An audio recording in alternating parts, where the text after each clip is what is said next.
Buenas tardes, voy a hacer el vídeo de sintaxis y voy a empezar por el apartado 1, que es los grupos, núcleos y restos de elementos que lo conforman.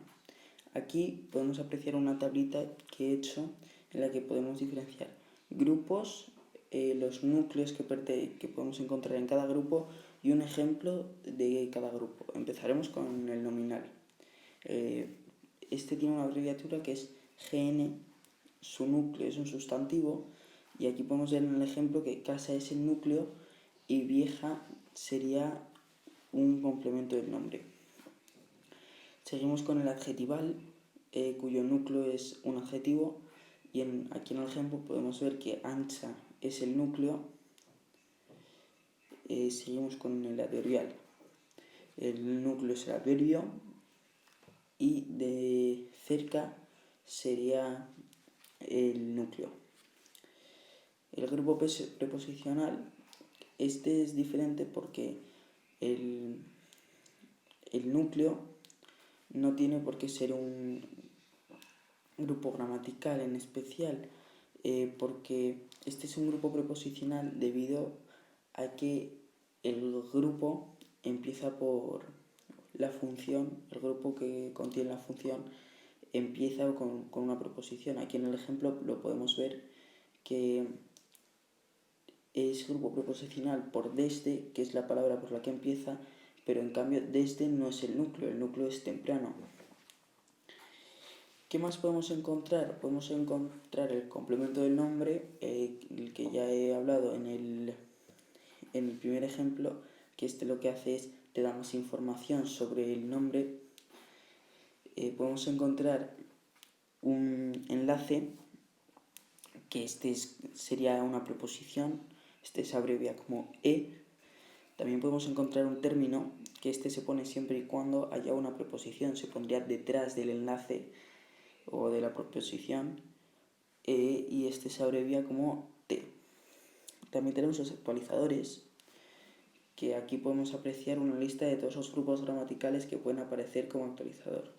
Podemos encontrar los artículos, los posesivos, demostrativos, numerales, indefinidos, interrogativos y exclamativos. También podemos encontrar los modificadores. Estos modifican el nombre. Se suelen encontrar como adverbios. Aquí, si volvemos a los ejemplos de antes y nos vamos al ejemplo del grupo adverbial, podemos ver cerca, que sería el núcleo, y demasiado, que sería un modificador. Seguimos con pasos a seguir al analizar. Lo primero que debemos de hacer, porque si no, no seríamos capaces de seguir con los siguientes pasos, es encontrar el núcleo verbal. Esto no hay ningún truco, es simplemente fijarse. Una vez ya hemos hecho esto, podemos seguir al siguiente paso, que es hacer la prueba de la concordancia. La prueba de la concordancia es, si tú tienes un verbo en singular, tú lo cambias a plural. Al cambiarlo a plural, seguramente haya una parte de la frase que cambie con el verbo. Esto es el sujeto. La prueba de la concordancia la debemos hacer para localizar el sujeto. Pero el problema es que hay algunas frases en las que no hay sujeto, estas frases son impersonales, o también puede ser que la frase sea omitida. Esto no significa que no haya sujeto, significa que tú no puedes ver el sujeto. Una vez hayamos encontrado el sujeto, lo que nos queda es el predicado. Después de tener el predicado y el sujeto localizados, trataremos de encontrar los complementos. Yo recomiendo empezar por el complemento directo, después por el indirecto y luego pasar a los circunstanciales. Una vez ya tengamos todos los complementos localizados, iremos rellenando cada complemento con sus debidos enlaces, actualizadores, núcleos y demás. Una vez hayamos hecho los 3 pasos anteriores, podemos proceder a completar la leyenda, en la cual debemos incluir ciertas cosas como si son transitivas, interrogativas, enunciativas, entre otras. Aquí tenemos un ejemplo que es Pepe compró un coche a Pepa. Empezaremos con el núcleo verbal. El núcleo verbal es compró. Aquí, al hacer la prueba de la concordancia, no nos sirve de mucho debido a que esto es un nombre propio, entonces no cambia, pero el sujeto sería Pepe. Luego pasaríamos a los complementos, que sería ya el tercer paso. Encontraríamos primero el complemento directo, que es un coche, sería grupo nominal complemento directo, y dentro tendríamos un actualizador, que sería un, y el núcleo, que sería coche. Aquí es un sustantivo, por lo cual sabemos que el grupo es nominal. Luego podemos pasar al complemento indirecto, que sería a Pepa. Este es un grupo preposicional. ¿Cómo lo sabemos? Porque aunque el núcleo no sea una preposición, empieza por la palabra a, que es una preposición.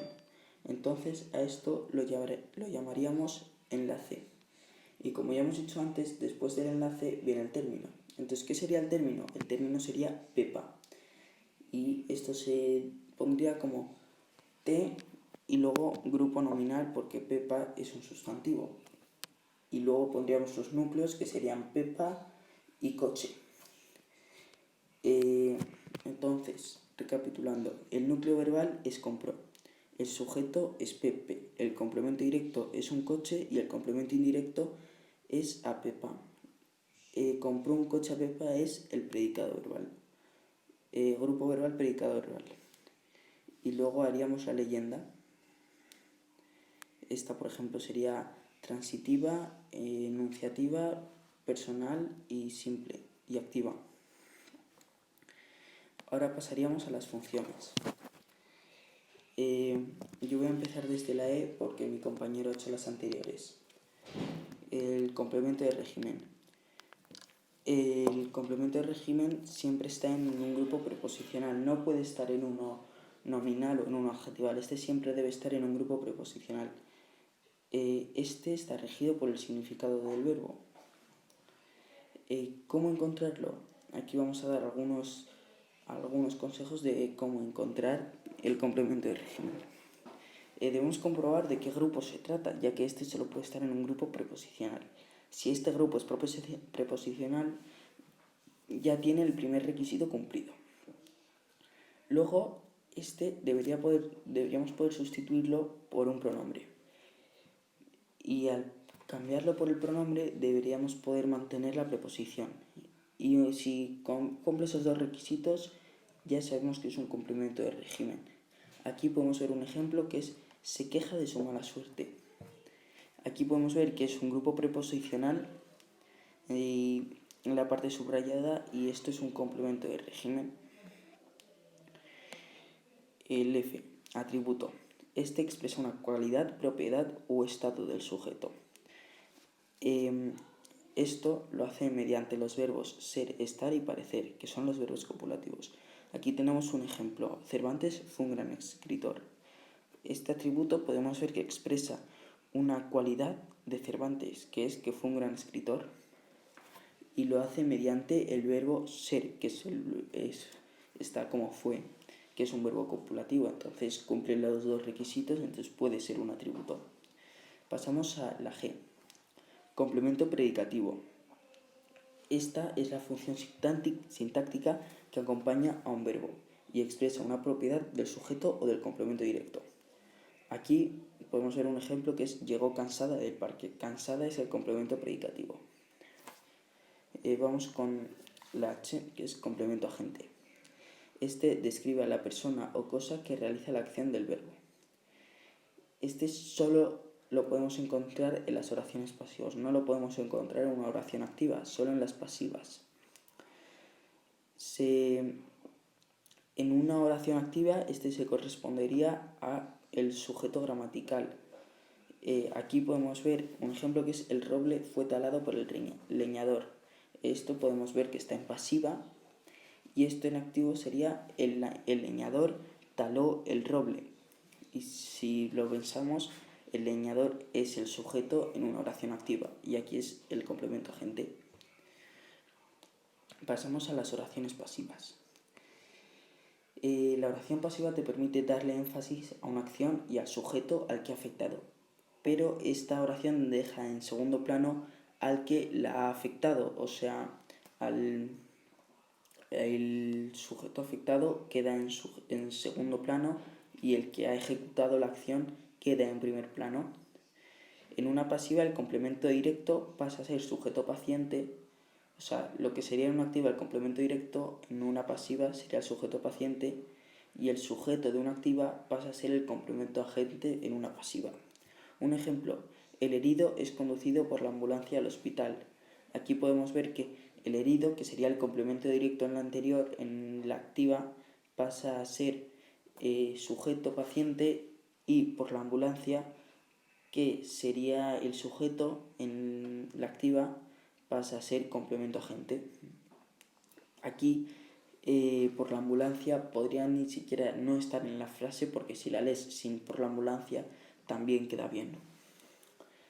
¿Qué diferencias tienen las pasivas y las activas?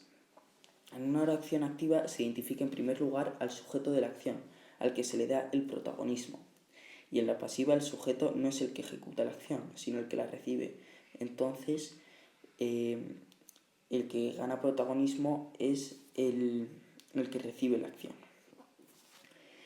Hay dos tipos de pasivas, la refleja y la perifrástica, así que vamos con la refleja.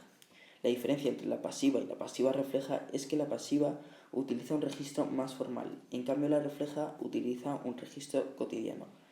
El registro formal se queda más como para la prensa o documentos oficiales. Aquí tenemos un ejemplo que es: los testimonios han sido recogidos. Los testimonios han sido recogidos sería la pasiva. Se han recogido los testimonios sería la pasiva refleja, que la podemos diferenciar por el se y porque no es tan formal. Las pasivas reflejas se asemejan a las oraciones pasivas. Lo que diferencia a las reflejas de las no reflejas es el pronombre se. Este se conoce como marca de pasiva refleja o MPR, ya que si vemos ese se, sabemos que no es una pasiva normal, sino que es una pasiva refleja. Ahora vamos con la pasiva perifrástica.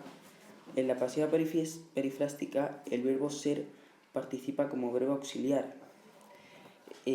Ahora veremos qué significa en el ejemplo. De manera que el verbo se se formularía siguiendo la siguiente estructura. El verbo ser más participio verbal del verbo que se está conjugando. Aquí podemos verlo en el ejemplo. La avería fue reparado por el mecánico. Aquí podemos ver ser, que está conjugado como fue, y participio verbal del verbo que se está conjugando, que sería reparada. Y eso nos dice que es una pasiva perifrástica.